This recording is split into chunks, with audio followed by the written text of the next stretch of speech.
Before the AR-15 became a symbol, an argument, a family of products and a cultural battlefield, it was a proposal trying to survive contact with military institutions. That earlier story is quieter and more useful. It is the story of a lightweight technical idea being translated into something an army could test, approve and eventually scale. The point is not the mythology that came later. The point is the moment before the myth, when the rifle was strange, new, politically fragile and not yet inevitable. That moment is easy to lose because later history is so loud. Once a platform becomes famous, every early decision looks like destiny. The Colt 601 is valuable because it restores uncertainty. It shows the AR-15 when it still had to persuade people who were not waiting for it, people who had good reasons to doubt light materials, small caliber thinking and a rifle that did not look like the service weapons they already trusted. The uncertainty is the point. A mature platform hides the fragile beginning. It hides the sales trips, the doubts, the incomplete data, the early production decisions and the awkward distance between engineering confidence and institutional acceptance. The Colt 601 gives that fragile beginning a shape. It reminds us that a weapon can become historically enormous only after it survives a period when it looked optional. That is why the Colt 601 matters. It was not the first idea in the AR-15 story, but it was the moment when the design began to move from experimental promise into military reality.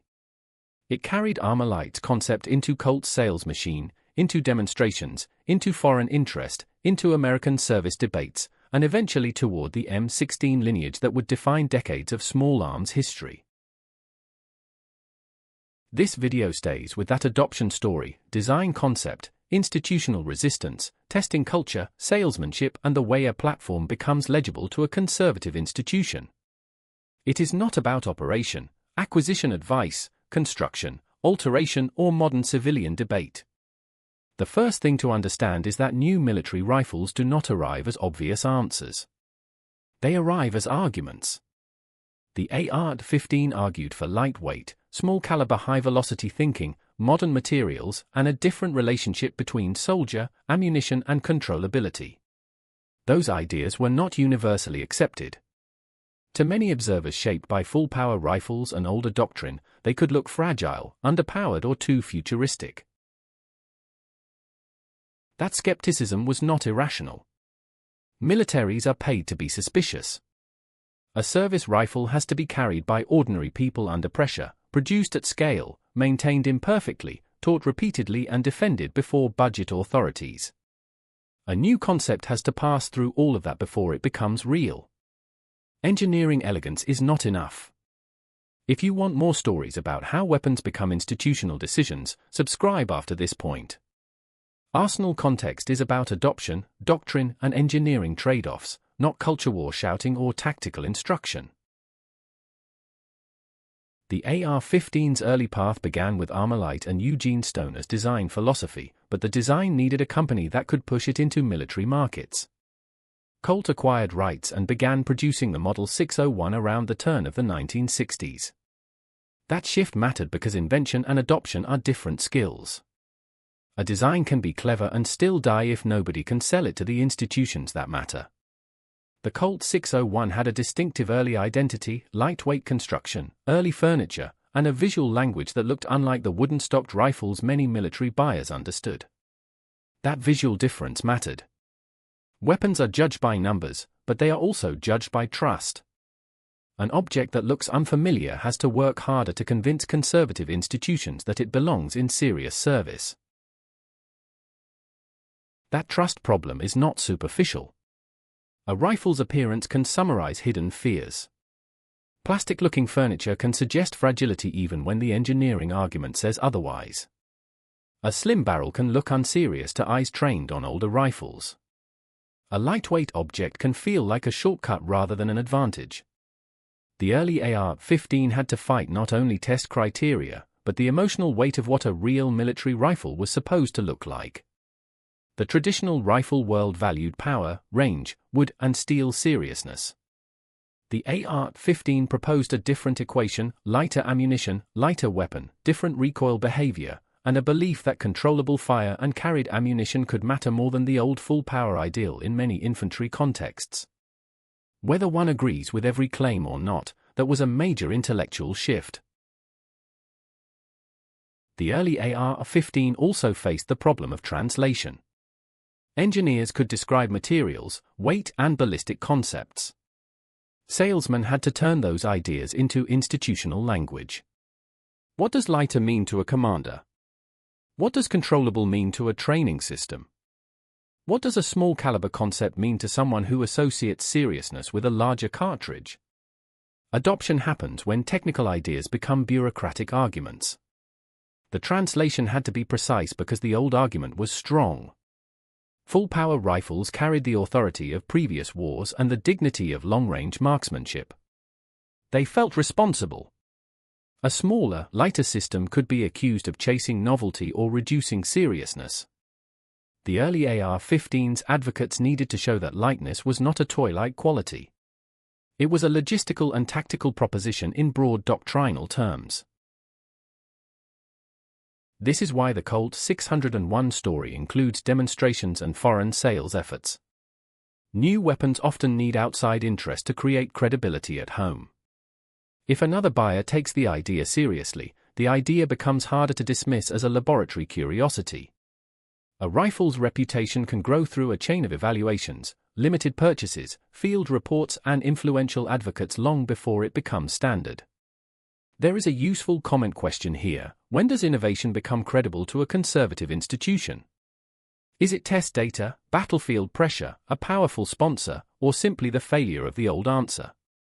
Put your answer in the comments with an example from military history. The AR-15's move toward military use also collided with timing.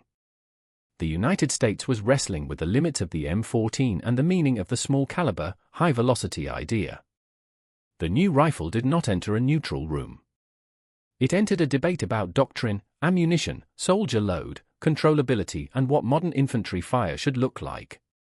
The Colt 601 was one physical expression of that debate. This timing is what connects the 601 to the larger service rifle transition. The M14 represented the final confidence of the full-power battle rifle as a standard answer. The AR-15 represented a challenge to that confidence. The two ideas were not only different objects, they were different theories of infantry. One emphasized continuity with an older rifleman's world. The other argued that modern war might reward a lighter package and a different balance of fire, burden, and training. The important point is that the platform did not become military because everyone suddenly loved the future. It became military because enough people could connect its features to problems the institution recognized. Weight was not just a number. It meant ammunition burden, fatigue, and mobility. Controllability was not just a range impression. It meant training implications and unit fire. Materials were not just novelty. They meant production, maintenance perception, and institutional risk. Some of those promises would later become controversial. Early AR-15 and M16 history includes serious disputes, changes, failures of expectation, and hard lessons. But the Colt 601 sits before much of that later noise. It is the platform in its early military translation phase, before the story hardened into camps. That is why before the myth is the right frame. Today, the AR-15 family carries so much cultural baggage that it is difficult to see the original military argument. The early rifle was not yet a symbol of everything people now project onto it. It was a proposal: make the rifle lighter, rethink ammunition, and accept a different design language for a different kind of war. The military buyer's fear was predictable. New materials could look fragile. A smaller cartridge could look unserious. A different silhouette could look like fashion. The safest answer inside a conservative institution is often the object that looks like yesterday's success. The AR-15 had to defeat that instinct. It did so unevenly. Early interest, limited purchases, and demonstrations did not instantly create universal acceptance. That unevenness is important because it prevents the story from becoming a fairy tale. The rifle did not glide into service on the strength of one perfect argument. It advanced through partial confidence, influential supporters, institutional pressure, and the growing inadequacy of older answers. If that helped separate the early history from the later shouting, leave a like. It tells the algorithm there is an audience for grounded context instead of recycled mythology. The Colt 601 also shows the role of the salesman in weapons history. That can sound unromantic, but it is essential.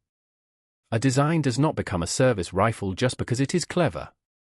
It needs advocates who can put it in front of the right people, survive objections, gather demonstrations, answer institutional doubts, and keep the idea alive long enough for circumstances to change. Colt's role was not simply manufacturing. It was translation and pressure. That role is sometimes treated as secondary to engineering, but adoption history says otherwise. An unsold design can be technically brilliant and historically irrelevant. A well-argued design can reach the tests, committees, and field trials where its strengths can be noticed.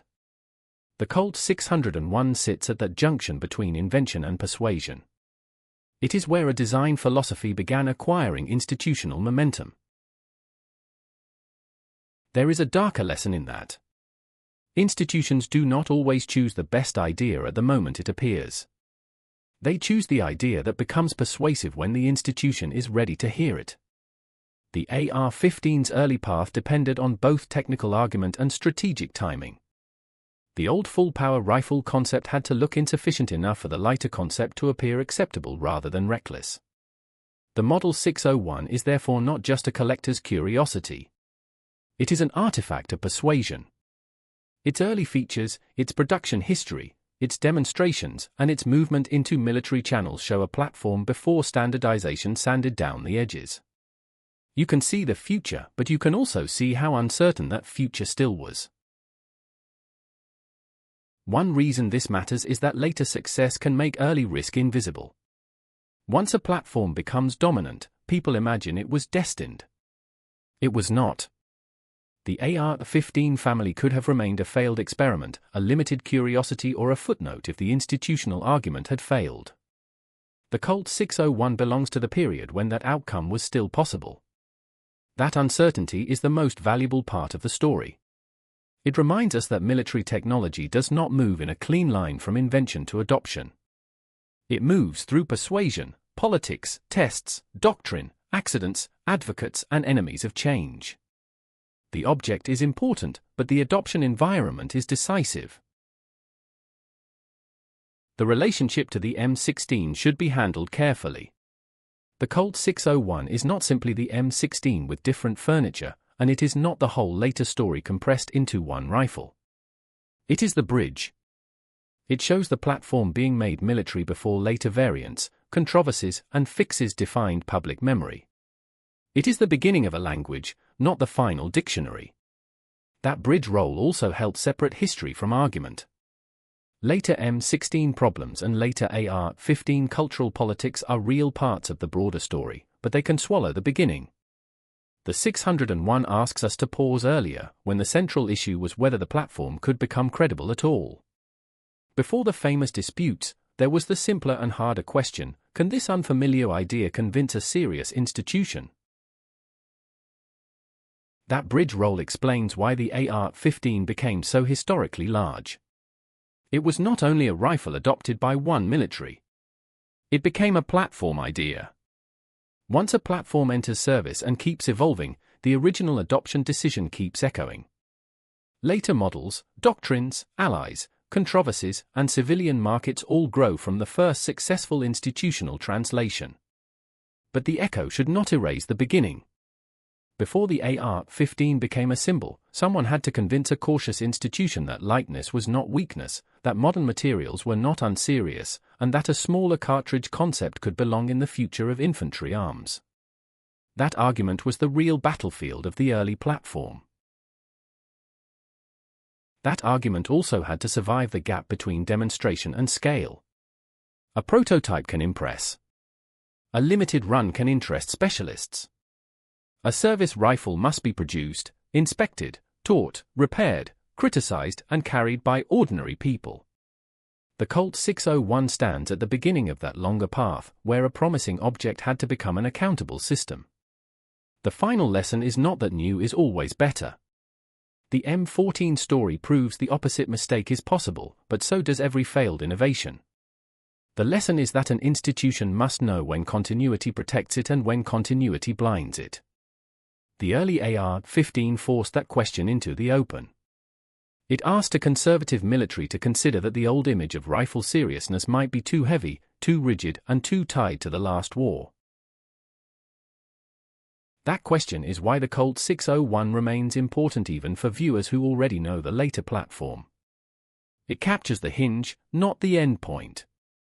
The rifle is early enough to show risk, but developed enough to show direction. It belongs to the moment when military small arms thinking was being renegotiated in public and in procurement channels, one demonstration and one objection at a time. In the end, the Colt 601 matters because it captures the AR-15 before certainty. It is a rifle from the moment when the future still needed permission. The design had to be sold, doubted, tested, criticized and translated before it could become normal. That is the history worth remembering, not the myth after everyone picked a side, but the adoption story before the myth hardened.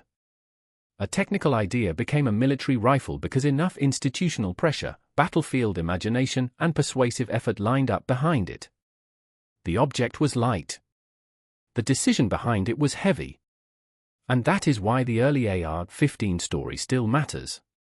It shows that a platform can become culturally deafening only after it first becomes institutionally legible. Before the arguments, there was translation. Before the symbol, there was permission. The Colt 601 is the moment that permission started to look possible.